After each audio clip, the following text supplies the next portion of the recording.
buat ngobrol sama ibu-ibu dan juga Siva. Sampai aku kenal satu bocil namanya Alam. Halo Alam. Terus juga kita yang paling berkesan itu ada satu, kita selalu dipanggil apa? KKN.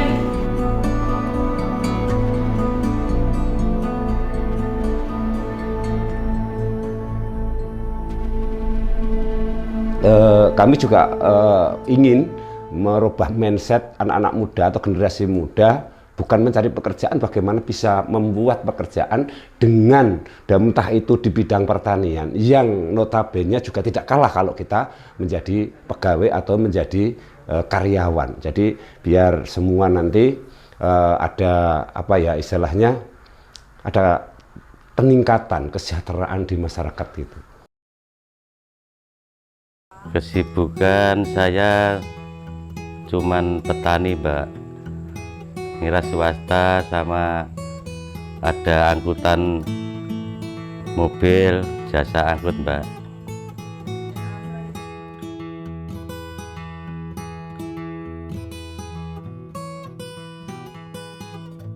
Kita mempunyai produk unggulan dari masyarakat kami adalah petani padi.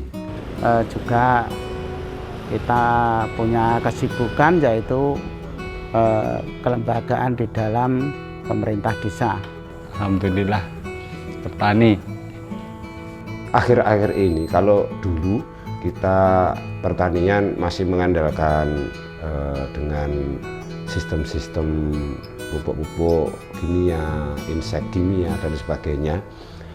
Mulai kurang lebih 3-3 tahun ini dari pemerintah Desa Jati kita prakarsai bersama untuk merubah mindset petani untuk bisa ke organik. Pengolahan pertanian yaitu tanaman padi. Yang pertama itu adalah kita menyemaikan dulu atau bibit.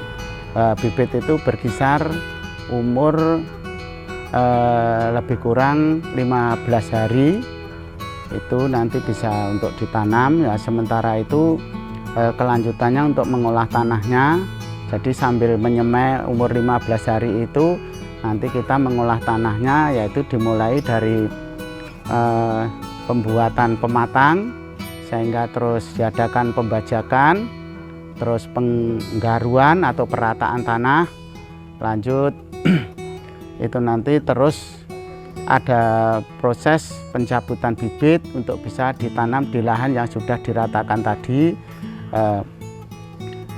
Itu langsung tadi bibit terus ditanam. Selesai ditanam itu ada proses pemupukan, yaitu pupuk pertama. Pupuk pertama yang kita berikan yaitu akhirnya untuk tahun 2023 kemarin kami ulang lagi untuk menstudi bandingkan petani-petani kami di Sanjati untuk ke Jogja, Sleman, khususnya di Profesor Gimbong. Di sana kita pelatihan juga apa istilahnya belajar organik, pertanian organik agar bisa merubah mindset dan apa petani kami mau untuk melakukan atau bisa untuk melakukan ke petani-petani organik. Karena apa? Kemarin waktu-waktu yang lampau pernah mengalami kesulitan pupuk, kelangkaan pupuk itu yang menjadi keprihatinan. Tapi di sisi yang lain juga kita mulai sadar bahwa pemakaian kimia yang sekian puluh tahun berlanjut itu ternyata merusak tanah dan rentan terhadap hama-hama petani. Akhirnya kita banyak dirugikan dari apa istilahnya, karena banyaknya hama yang sudah sekian lama juga tanah yang bukan tandus tapi yang bahasa kami itu bangka. Jadi untuk mencapai apa produk-produk yang lebih itu semakin lama tidak semakin baik tapi semakin buruk. Itu landasan pemikiran kita untuk merubah petani-petani kami dari mindset kimia untuk beralih ke organik. Selain juga kita memiliki beban moral bahwa untuk sisi kesehatan tidak sesehat organik daripada kimia. antara urea dan ponska, atau mungkin ditambah dengan pupuk dasar yang lain atau pupuk kandang. Itu yang proses pemupukan pertama, sehingga nanti terus di umur sekitar 10-15 hari diadakan penyiangan. Setelah itu nanti di pupuk yang kedua masuk, itu sekitar umur 20 hari. Selesai pemupukan kedua, dinanti lagi sampai umur 30 hari diadakan pemupukan yang ketiga. Di sela-sela pemupukan itu kita pemeliharaan tanaman, yaitu tentang pengendalian hama dan penyakit tanaman, yaitu diadakan penyemprotan-penyemprotan atau pengendalian hama sesuai dengan adanya hama yang ada di lahan tersebut. Lanjut itu nanti diadakan yaitu pupuk yang ketiga tadi, umur sekitar 30-35. Setelah itu kita tinggal memberikan pengairan-pengairan serta pengendalian hama berikutnya, yaitu sampai dengan itu sudah hampir selesai. Kita proses tanaman itu tinggal pemeliharaan, yaitu pengendalian hama dan penyakit itu. Lanjut nanti sampai dengan panen, umur pasca panennya itu sekitar 115 hari. Itu umur padi sehingga dipanen. Proses panennya itu bisa pakai thresher dan pakai kombi. Itu yang melandasi kami dari pemerintah desa. Bahkan saya sendiri, saya pribadi kurang lebih 1,5 hektar. 1 tahun ini saya pakai untuk uji coba organik murni, mulai dari MT1, MT2, dan MT3. Bahkan kemarin MT2 kami sudah berani 1,5 tahun cuman hanya 1 kintal aja kimia, dan non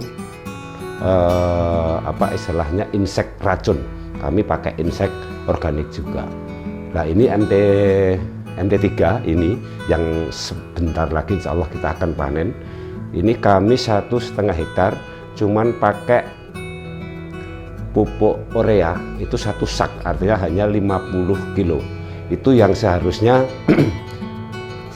kalau pakai kimia itu 3 kali 5 itu 15 kuintal semestinya. Tapi kami berusaha keras, belajar dari beliau-beliau ahli-ahli organik yang kami studi banding, dan juga kita sharing dengan PPL, dinas terkait, yang sekarang dari pemerintah juga sudah ada kebijakan-kebijakan mengarah ke organik. Bahkan kemarin juga ada bantuan-bantuan dari dinas terkait dengan pupuk hayati atau pupuk-pupuk POC yang bersifat organik, dan mulai sedikit demi sedikit mulai diterima, dan petani juga mulai mau melaksanakan program-program organik itu, walaupun kami tidak menutup mata, belum seluruhnya.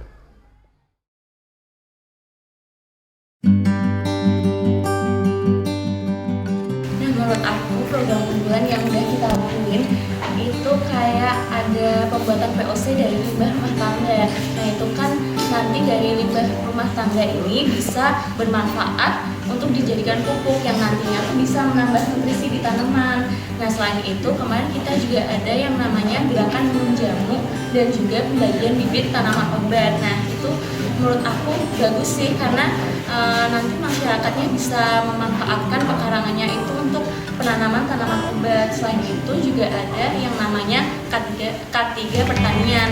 Nah menurut aku K3 pertanian itu juga penting untuk para petani, karena para petani kan bekerjanya di sawah. Nah itu mungkin nanti terkait dengan keselamatan dan juga kesehatan kerja.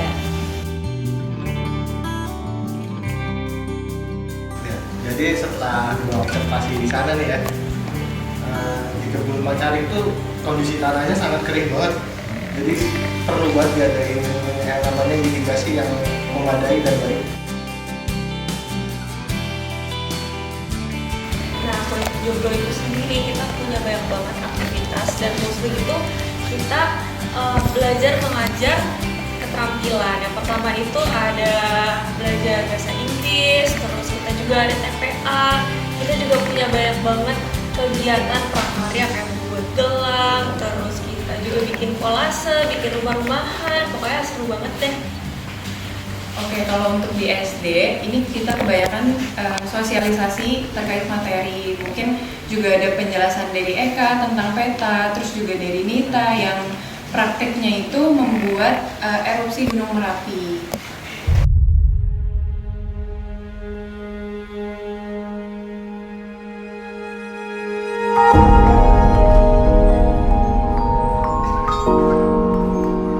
Nah, yang paling berkesannya terutama bagi saya itu karena saya jadi bisa berinteraksi sama banyak warga.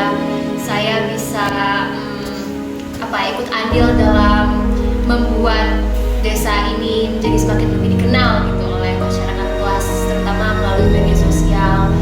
Teman-teman sangat kompak sekali. Yang berkesan saya juga di Kampung Jati ini teman-teman KKN membantu kegiatan yang ada di kampung, sehingga saya sebagai tokoh warga masyarakat saya ucapkan terima kasih. Jadi itu baru pengat pertama nih buat kita, kayak terbang bambu sendiri sampai itu dipakai chainsaw gitu kan, baru pertama kali lihat tuh yang gitu. Itu baru pertama kali tuh buat kita. Terus gimana ngolahnya, terus berkomunikasi dengan sesama pemuda lokal gitu. Kalau dari aku sih itu yang paling berkesan. Mungkin kalau dari lu gimana Dan? Kalau dari gua sih kurang lebih sama sih, Dit. Karena itu kayak membekas banget di pikiran gua, kayak dari gelugut-gelugutnya yang nempel-nempel di tangan gitu. Dan katalah seharian tuh Baru pertama kali.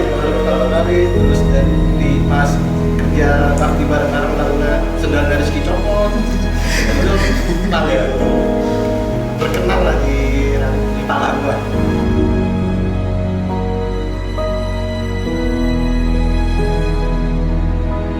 Kami tuh ngerasa kita tuh disambut sama warga sini, dijadikan keluarga. Kita bisa masuk ke segala kalangan, kita diajak PKK, diajak posyandu, diajak kegiatan HUT 17-an yang kemarin kita dapat undian menang banyak. Dan itu bisa jadi pengalaman yang berkesan buat kita. Kemudian kita juga bisa gabung sama Karang Taruna dan masih banyak lagi lah. Pokoknya intinya kita ngerasa disambut dan dijadiin keluarga dengan sangat baik. Wah, ternyata tinggal di suatu daerah yang nggak bising, terus ketemunya hijau-hijau, itu sangat membuat rileks.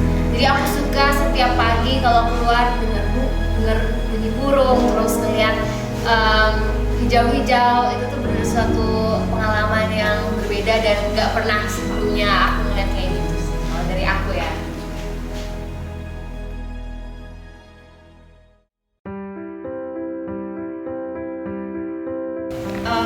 Aku di sini mewakili teman-teman KKN semua, memohon maaf khususnya kepada adik-adik apabila kami kakak-kakak punya perkataan yang mungkin tidak berkenan di hati adik-adik, tapi percayalah itu untuk kebaikan adik-adik.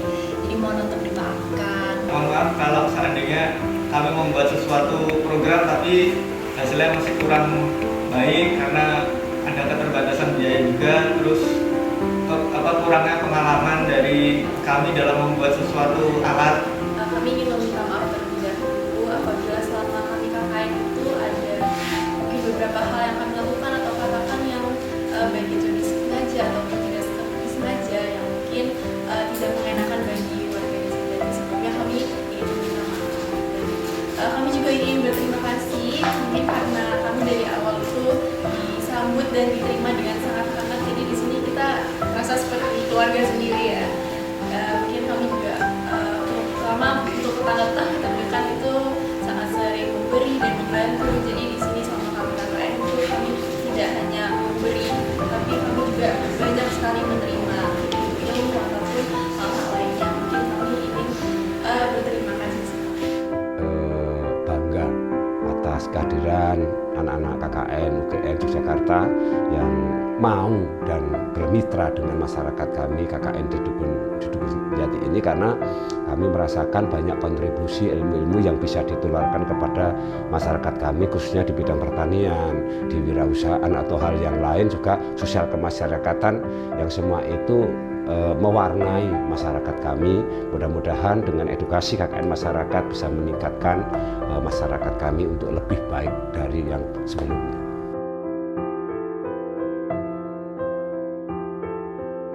Jangan lupa warga Jati,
kekeluargaan menjadi ujung dari pelaksanaan sebuah kuliah kerja nyata mahasiswa orgam.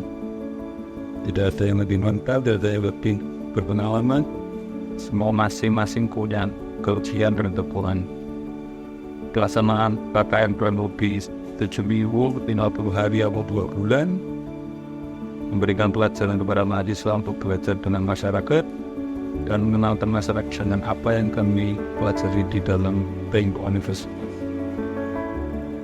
Kedepannya mahasiswa mendapatkan bekal bagaimana ke masyarakat, bagaimana mengembangkan ilmu pengetahuan dengan pengetahuan online. Masyarakat juga diberikan pengalaman bahwa banyak kesempatan untuk bisa mengembangkan potensi, mengembangkan kelebihan dan keunikan desa maupun masyarakat ataupun pengembangan kelembagaannya untuk menjadi lebih maju, lebih mensejahterakan masyarakatnya dan juga menjadi keunikan masing-masing wilayah.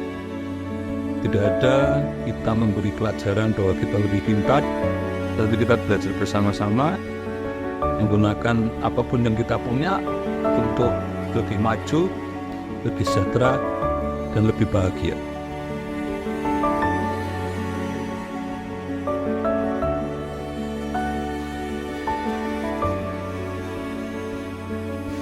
Sampai jumpa.